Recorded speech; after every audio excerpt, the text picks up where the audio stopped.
So next we're now moving into learning the exceptions to the octet rule, molecular geometry, and polarity of an actual molecule. We did polarity of a bond, but now we're going to deal with a whole molecule. First, we do the exceptions to the octet rule. The first one is the odd number of valence electrons, or what's called an incomplete octet. Nitrogen monoxide as an example. Nitrogen gives me 5, oxygen gives me 6, so I have 11 to work with. So I have my nitrogen and my oxygen right here. And what happens is I just spent 2, so I have 11, I spent 2, I have 9 remaining.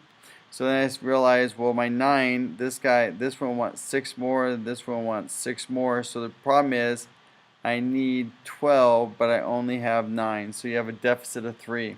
The rule, if you have a deficit of 3, we talk about a deficit of 2, deficit of 4, but what if you have a deficit of 3? Well, what you do is you fall back and follow the deficit of 2 rule. And the deficit of 2 rule says we're going to make a single into a double. So we do that.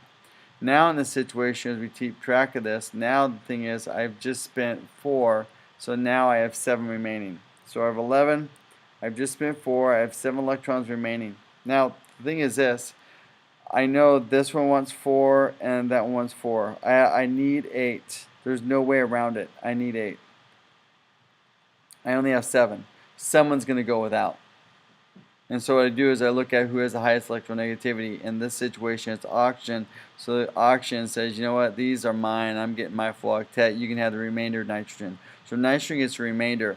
And so what we have is we have an odd number, incomplete octet. We have odd number, and this odd number of valence electrons. That odd number right there is what we call a free radical, which is very, very dangerous. Free radicals are in smog. Free radicals we get in, again, just in exercising. Our body produces free radicals, but free radicals want to form a bond, so they'll strip anything of an electron, and so they can become dangerous and just get you sick. They can cause cancer. They can cause a number of things. So it's important, again, to have a good diet. That's our first exception, was the odd number of valence electrons. The next one we're doing is an incomplete octet. This means you have less than 8 electrons around your central atom. And this is group 13 down. 13 wants 3. Default or D block is going to copy column 2. They both want only 2. And my group 1 only wants 1 bond.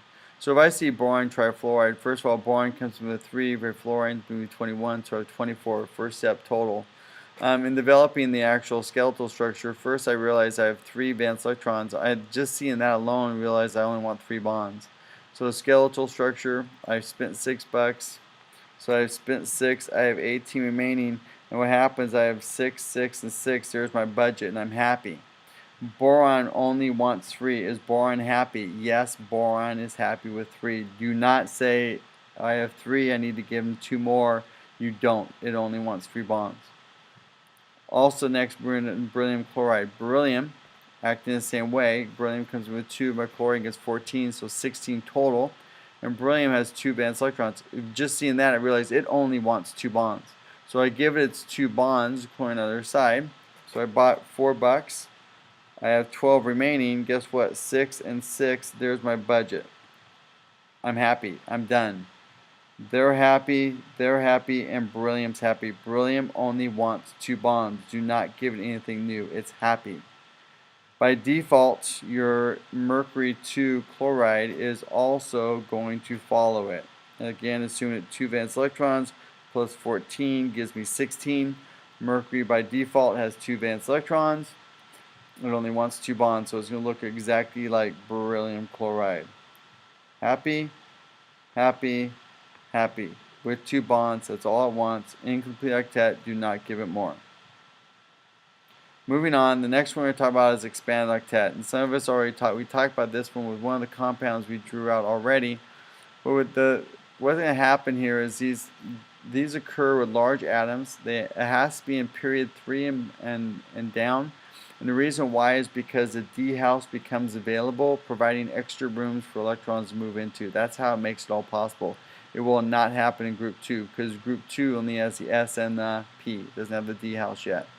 So we see this, dude. It happens also when it comes from with these 3 elements, something with a high electronegativity, something that is really, really strong in a tug-of-war match, where it's going to actually pull an electron away.